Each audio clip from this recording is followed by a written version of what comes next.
नमो नमः प्रियच्छात्राः नमस्कारः सुप्रभातम् मन्ये भवन्तः सर्वे गृहेषु कुशलिनः स्युः। अद्य वयं सावित्रीबाई फुले इति पाठस्य पाठाभ्यासं पूर्णं करिष्यामः। पाठस्य प्रथमः प्रश्नः अस्ति एकपदेन उत्तरत। एकपदेन उत्तरत। अस्तु, तो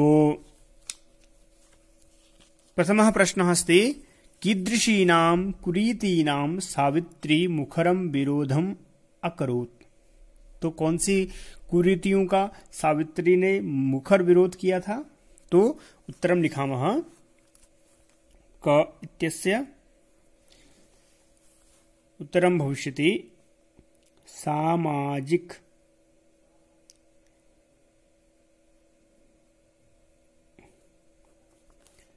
कुरीतीनां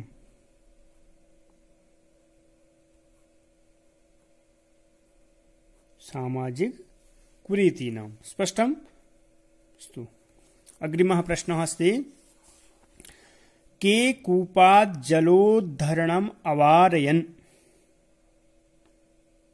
तो के कूपाः किनको जल लेने से मना कर दिया था? तो तथाकथिताः निम्न जातीयाः।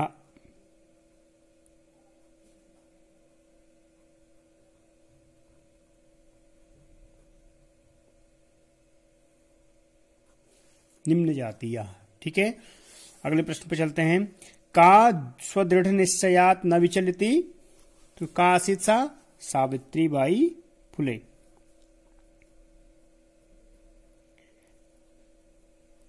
सावित्री बाई स्वदृढ़ निश्चयात् न विचलित स्म। ठीक है, प्रश्न नंबर अग्रिम। विधवानां शिरोमुंडनस्य निराकरणाय सा कैः मिलिता। किनके साथ मिली थी वो? नापितैः सह। ठीक है, लिखेंगे नापितैः। ठीक है, अग्रिम प्रश्न को देखते हैं। विधवानां हो गया, आगे है का सा कासां कृते प्रदेशस्य प्रथमं विद्यालयम् आरभत। किनके लिए प्रथम विद्यालय आरंभ किया उसने? कन्यानां कृते।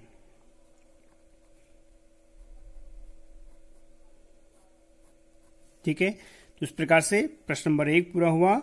अब चलते हैं प्रश्न नंबर 2 की ओर। ठीक है, प्रश्न नंबर 2 क्या है? प्रश्न नंबर 2 कहता है कि यदि पूर्ण वाक्य न उत्तरत। ठीक, तो पूर्ण वाक्य में उत्तर देंगे हम।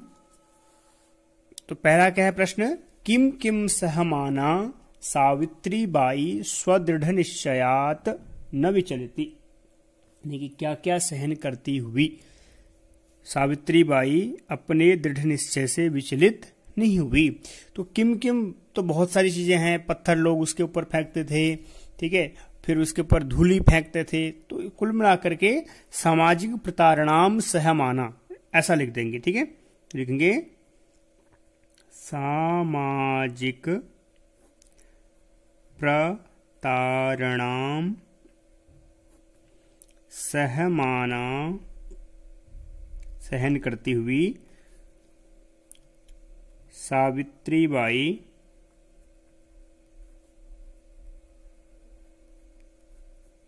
सावित्रीबाई स्वदृढ़ निश्चयात् न विचलिति।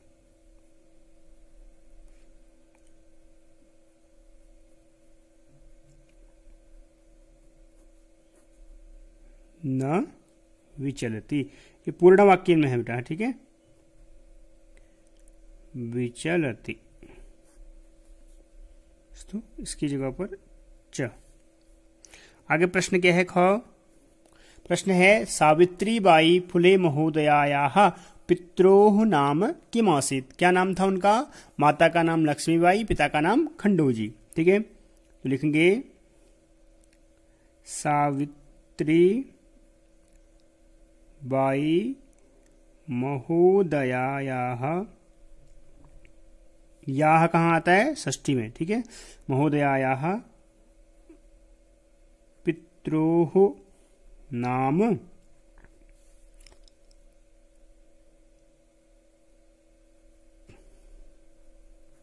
खंडोजी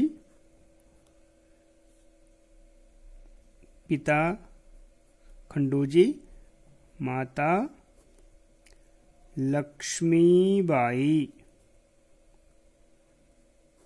च आसीत। ठीक है, ठीक हो गया। प्रश्न नंबर 2 भी पूरा हुआ। ओके, अब चलते हैं प्रश्न नंबर 3 की ओर। तीसरा प्रश्न क्या कहता है कि विवाहांतरम अपि सावित्र्याः मनसि अध्ययनाभिलाषा कथम उत्साहम प्राप्तवती। तो कैसे प्राप्त हुई, हमने पढ़ा था कि उनके जो पति थे ज्योतिबा फुले, वो स्त्री शिक्षा के समर्थक थे, प्रबल समर्थक। ठीक है, तो उनका जो सकारात्मक विचार था स्त्री शिक्षा के प्रति, तो उसी कारण से क्या हुआ कि वह भी अध्ययन कर पाई। तो कैसे लिखेंगे इसको, सावित्र्याः मनसि अध्ययनाभिलाषा, सावित्र्याः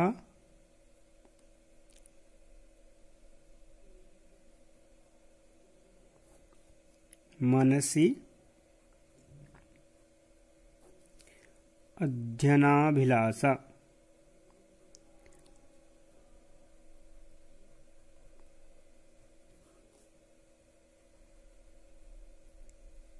अध्ययनाभिलाषा उत्साहं प्राप्तवती।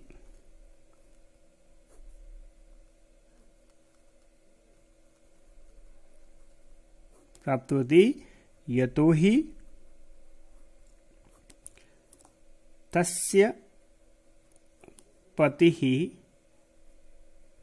ज्योतिबा फुले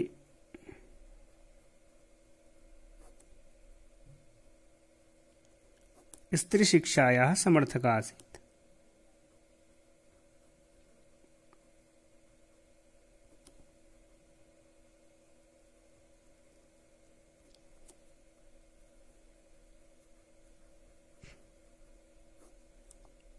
ठीक है, क्या लिखेंगे, यहां तक तो प्रश्न हो गया प्राप्तवती। यतो ही, क्योंकि तस्य पति ही मतलब उसके पति ज्योतिबा फुले क्या थे, स्त्री शिक्षा के समर्थक थे, इसीलिए उसकी मन की अभिलाषा पूर्ण हो पाई। ठीक है, प्रश्न नंबर अगला, जलम पातुम निवार्यमाणाः, है ना, जलम पातुम निवार्यमाणाः नारी ही सा कुत्र नीतवती किंच अकथयत। यानी कि जल के लिए जिनको रोक दिया गया पीने से, ऐसी महिलाओं को वो कहां ले गई और उसने कहां ले गई, हाँ, तो और उसने क्या किया, किंच अकथयत, क्या कहा। ठीक है, इस बारे में लिखेंगे। ठीक, प्रश्न नंबर घ। ठीक है, तो जलम पातुम निवार्यमाणाः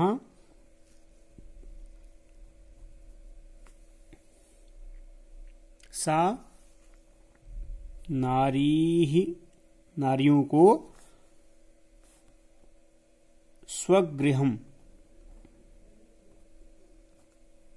नीतवती, अपने घर ले गई पहले तो वो। ठीक है, उसके बाद क्या हुआ, स्वगृहम नीतवती, अकथयच्च, और कहा,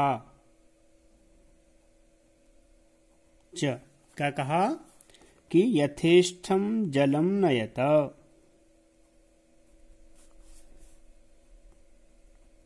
जलम नयत, यानी कि जितना जल चाहिए उतना जल ले जाओ, ये कहा था। ठीक है, अच्छा, अगला प्रश्न क्या है, प्रश्न नंबर अगला, कासाम संस्थानाम स्थापनाय पनायाम फुलो दंपत्योः अवदानम अस्ति। तो कौन कौन सी 2 संस्थाएं थी वो एक बार देखते हैं। ठीक है, तो महिला सेवा मंडल, शिशु हत्या प्रतिबंधक गृह।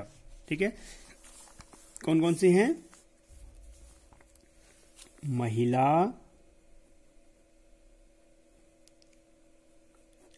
सेवा मंडल, शिशु हत्या प्रतिबंधक गृह।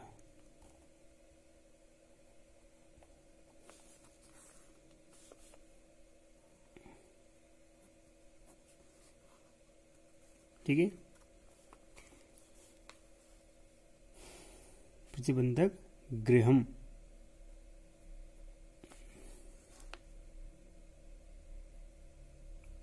च इति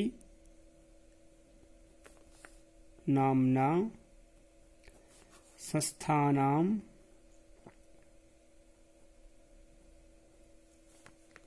स्थापनायाम्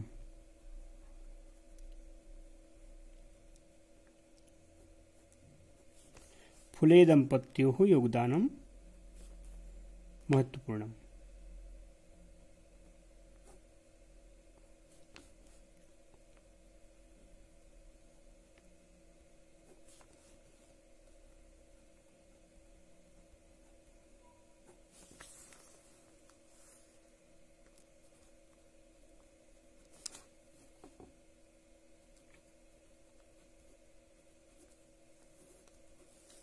ठीक है, तो इस प्रकार से प्रश्न नंबर 9 भी पूरा हुआ। इसका मतलब क्या है कि महिला सेवा मंडल और शिशु हत्या प्रतिबंधक गृह उन्होंने दो संस्थाओं के स्थापना में उनका बहुत महत्वपूर्ण योगदान था। ठीक है, प्रश्न नंबर 4 क्या है? सत्यशोधक मंडलस्य उद्देश्यम किम आसीत्। तो क्या उद्देश्य था उसका, सत्यशोधक मंडल का, कि उत्पीड़ितानां स्वाधिकारान् प्रति जागरणम। ठीक है,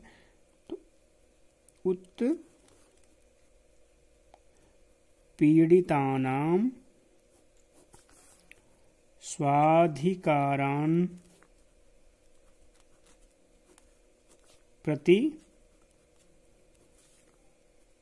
जागरणम्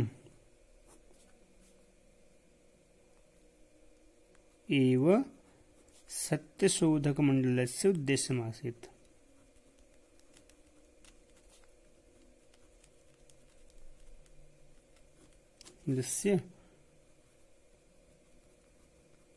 उद्देश्यम आसीत।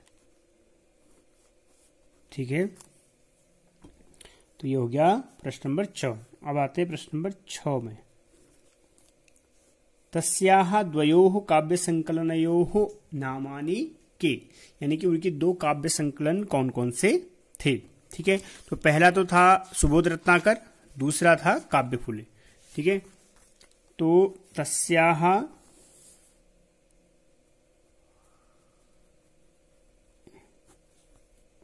द्वयोः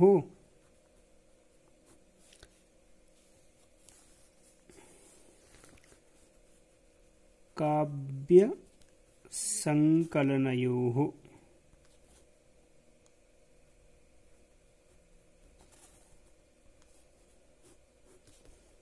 नामानि सुबोध रत्नाकर,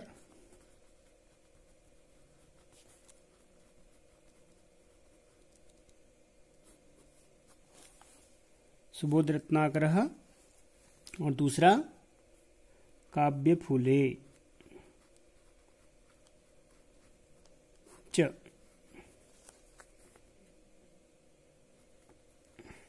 आसीत।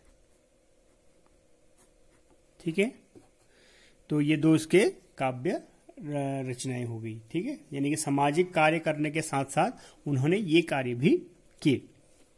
तो अब चलते हैं प्रश्न नंबर 4 की ओर।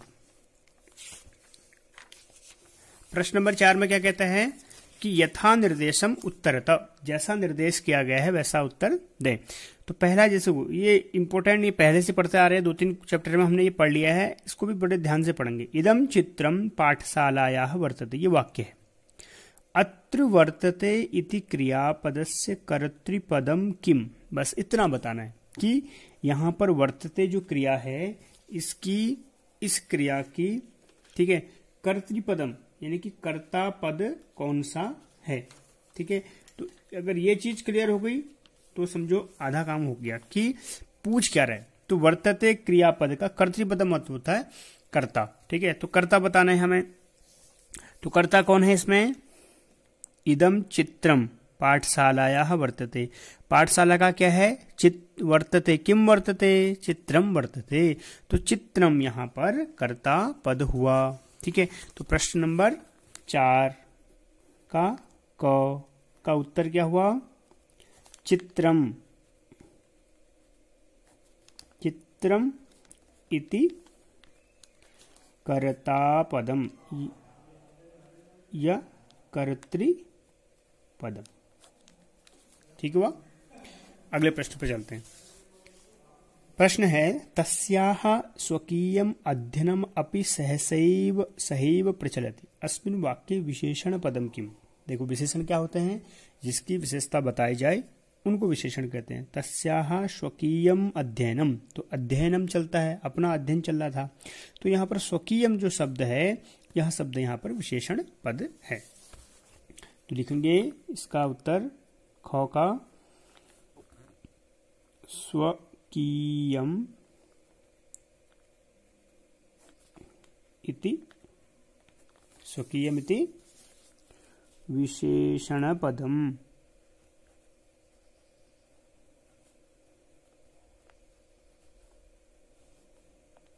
ठीक है, तो ये हो गया। अब प्रश्न नंबर 3 पे चलते हैं। इसी के अपि यूयम इमाम महिलाम जानी था, क्या तुम इस महिला को जानते हो? अस्मिन् वाक्ये यूयम इति पदम केभ्यः प्रयुक्तम। केभ्यः प्रयुक्तम यानी कि यूयम शब्द किसके? आप सभी कह रहे हैं।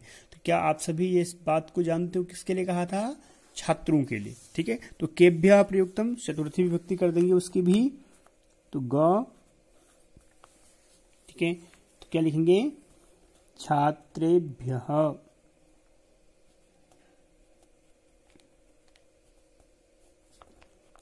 प्रयुक्तम। ठीक है, बात देख लीजिए फिर से, छात्रेभ्यः प्रयुक्तम, गौ वाला। ठीक है बेटा, अगला चलते हैं।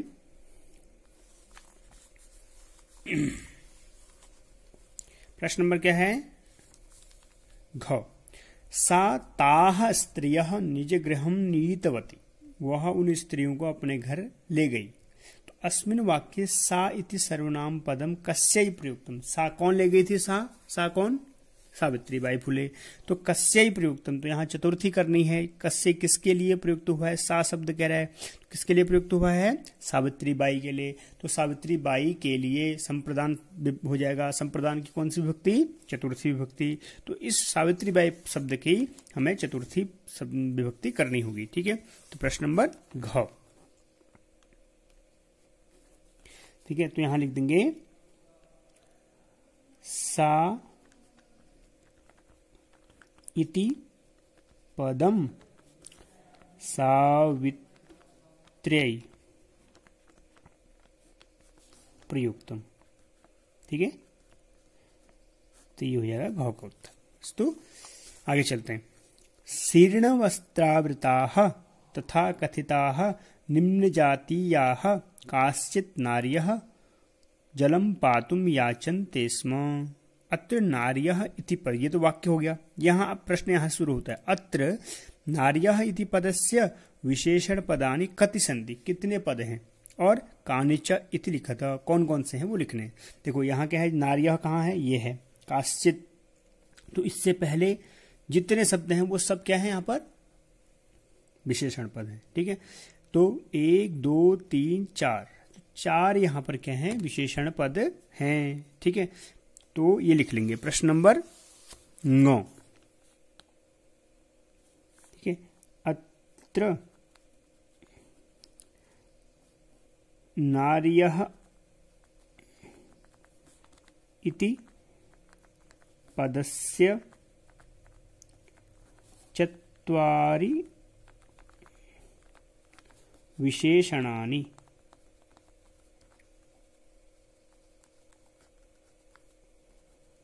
ठीक है, चत्वारि विशेषण, 4 विशेषण हो गए। अब उनके नाम आप खुद लिखेंगे बेटा। ठीक है, यहां पर से कैसे लिखेंगे? पहला शीर्ण वस्त्रावृताः, दूसरा तथाकथिताः, तीसरा निम्न जातीयाः, चौथा काश्चिच्च। ठीक है, तो इस प्रकार से ये प्रश्न नंबर 4 भी पूरा हुआ। फिर 5वां 6वां 7वां इत्यादि कल पूरा करेंगे, क्योंकि बड़े चैप्टर हैं। ठीक है बेटा, तो ये हमारा आज का कौन कौन से देखिए एक बार फिर से देख लें। प्रश्न नंबर पहले के उत्तर हो गए, दूसरे का पहला, दूसरा, तीसरा, उसके बाद तीसरा, चौथा, पांचवा, छठा, सातवां। ठीक है, ये आपके पूर्ण वाक्य में उत्तर हो गया।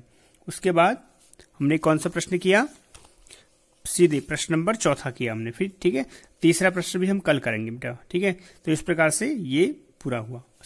तो आज हमने इसके कुछ प्रश्न, 3 प्रश्न हल किए, कल इसके चौथे, तीसरे से तीसरा, पांचवा, छठा इत्यादि करेंगे। तब तक के लिए नमो नमः, नमस्कारः।